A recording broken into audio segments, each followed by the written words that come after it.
All right, it's a new day, guys. I didn't tell y'all. Well, I told you we was gonna have a special guest, right? We came to see Les. Let's see Les. No, that ain't Les. Here's Hey, Les. everybody. All right, that's the man.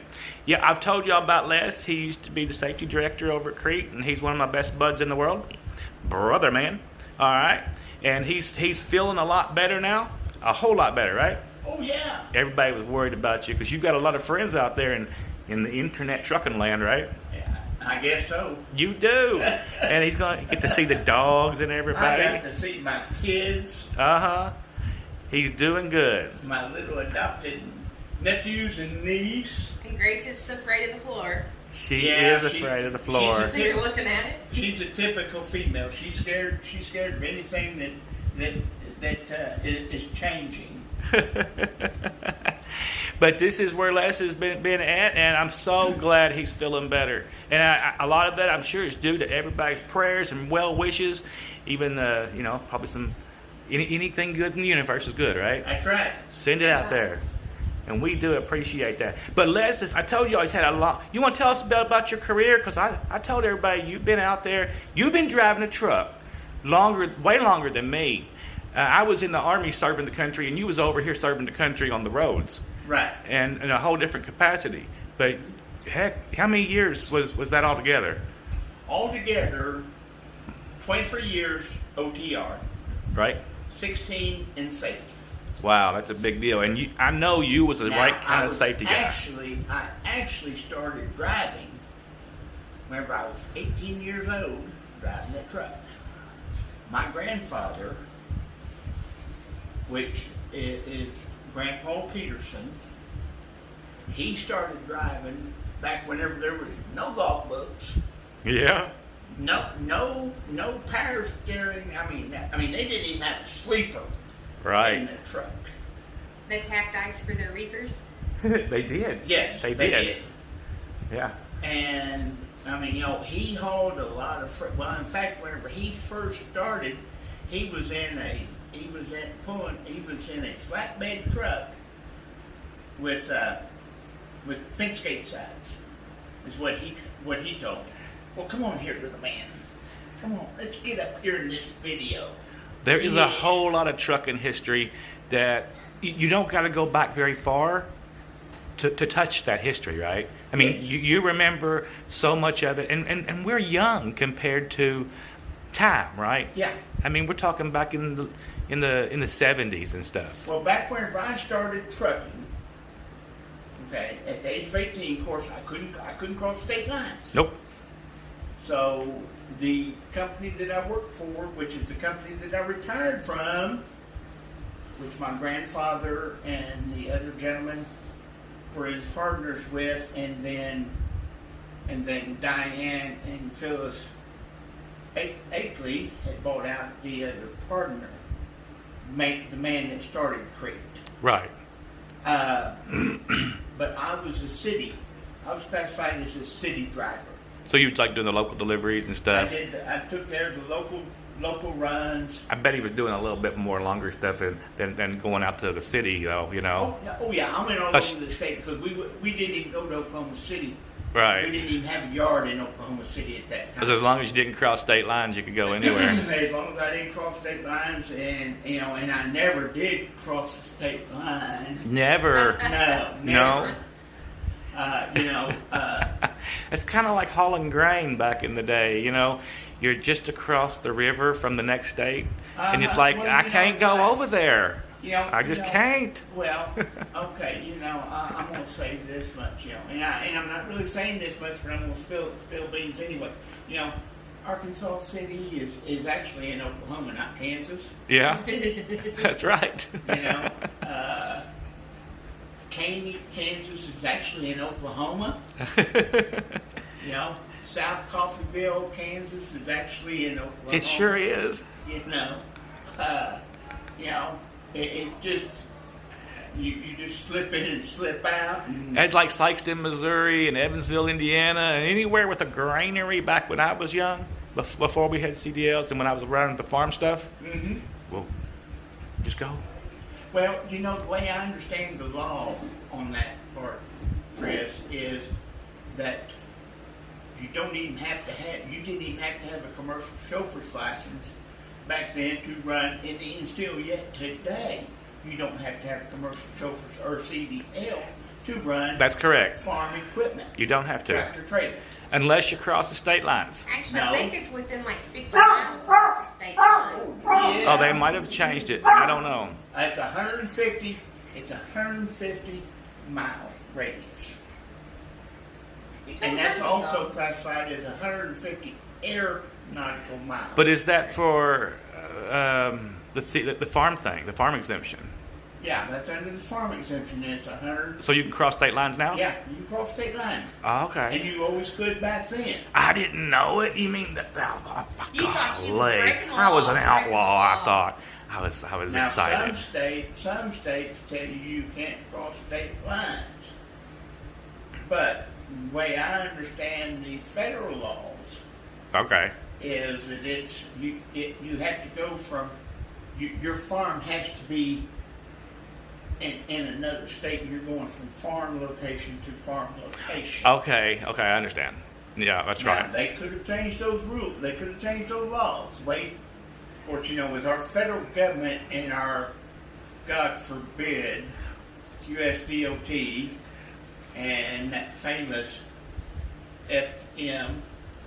FMCSA, Right. that started out to be a great deal. The idea of these things is always good Right. until Karen gets involved and things go sideways. Well, the biggest problem with them is, and this is my opinion of it, but the biggest problem is there's too many people up there in that administration that has no clue what trucking is about. And that's what it was set up for, was to help not the companies, not the carriers, not the big mega carriers, not the little John Doe, Jane Doe carriers. It was to help the drivers out with rules and regulations. But it's a lot like any company or any entity. Hush. As it Hush. grows, Slow down.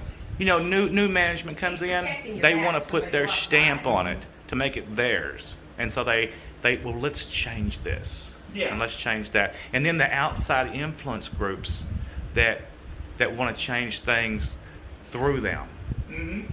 and so they lobby for it.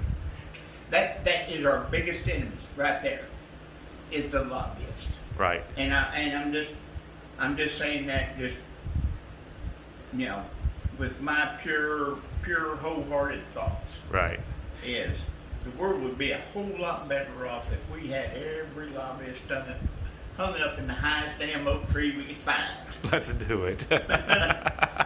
But back whenever the U.S. Department of Transportation started FMCSA, that was to protect the drivers, give them information, they printed out the rules and regulations, and that's all it is rules and regulations. It's not law. It's not law at all. Unfortunately, so it carries the force of law sometimes, and some of it is just suggestions Yeah. on how a company can and decide what they want to do with it, how they want to roll with it. Right.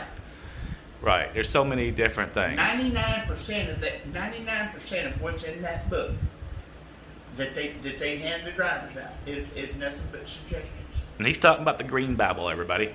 Yep. It's all suggestions. Yeah. I don't know what color it is this year. I don't know because I hadn't seen one. I haven't.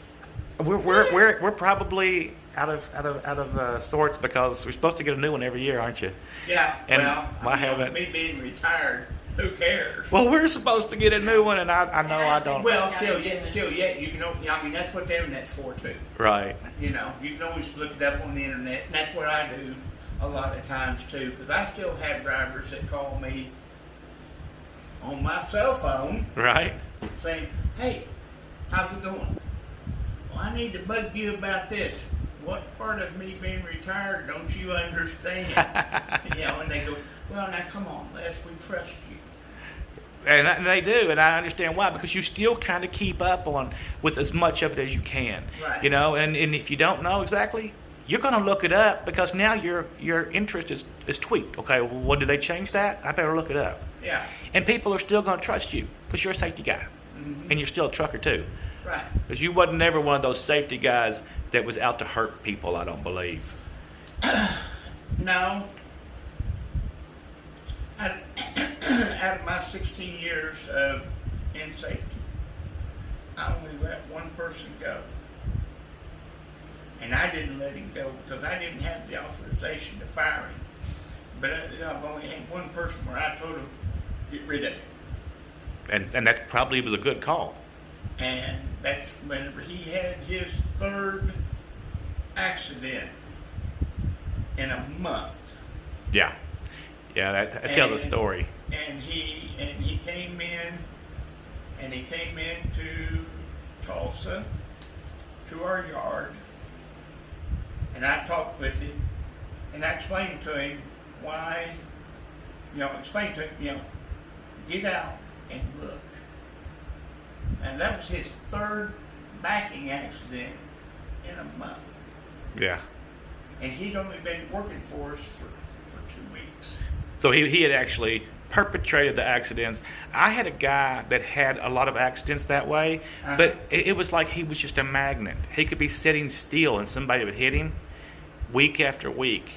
I mean, bobtailing, sitting in Walmart and a car would hit him, and then the next week sitting somewhere. And the insurance company finally told me that he was a magnet for destruction and that I couldn't keep him on anymore. Right.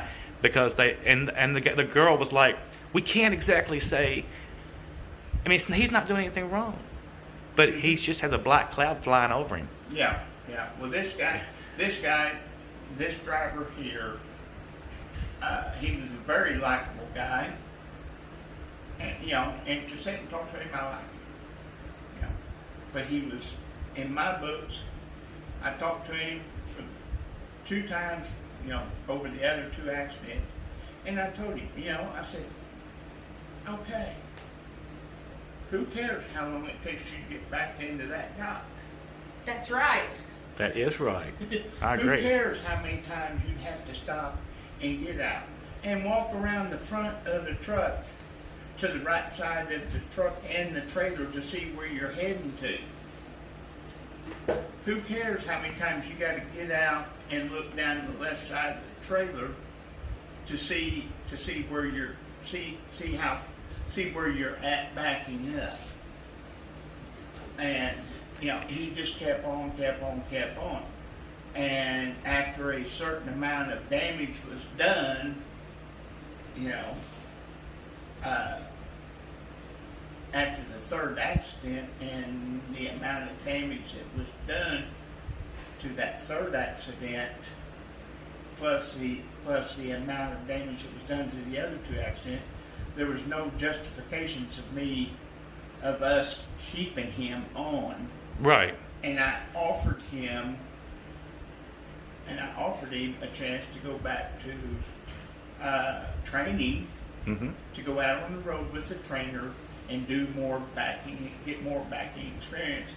And he basically told me no. I can understand all the way around, but as a trucker, sometimes I always do this. I'll be tired as hell, and I'll get out and back 3 drivers in, and a lot of times they don't want your help. And you can tell they're struggling, but they still don't trust you. So I can understand that too. Right. But people should ask for help. Yeah. Even if somebody don't get out and help you, you should say, "Hey, can you help me?" Especially. I'd rather get out and help somebody than have them back into my truck. Oh yes, I would. Yeah, I would. Yeah, I would too. And here's, and I'm not saying to do it, and I'm not saying not to do it. Okay. But if you go up and you ask someone, hey, do you need, do you want some help me, you want some guidance getting back into? And they say, yeah, I appreciate it. And they ask you, what's your name, what company do you drive for? Let that be a flag thrown up into your, Yeah. because it's happened to me once before. and it's happened to some other drivers too, where they didn't back into anybody. But then here a few weeks later, If they do. you get a letter from this company, from this insurance company, stating that you helped this gentleman back into a spot at this truck stop. And you don't even remember the event where you was at hardly. Yeah, and you don't even remember we're at the event, but You're with being your named. direction, with your name and the name of the company you was driving for at the time is where this guy got your information at, and he claims you're the reason why his trailer got damaged is because you was backing him in and you didn't tell him to stop in time, and you ran into his truck. So you're saying that everyone say, my name is Barack Obama, and I work for Swift Transportation. Yeah.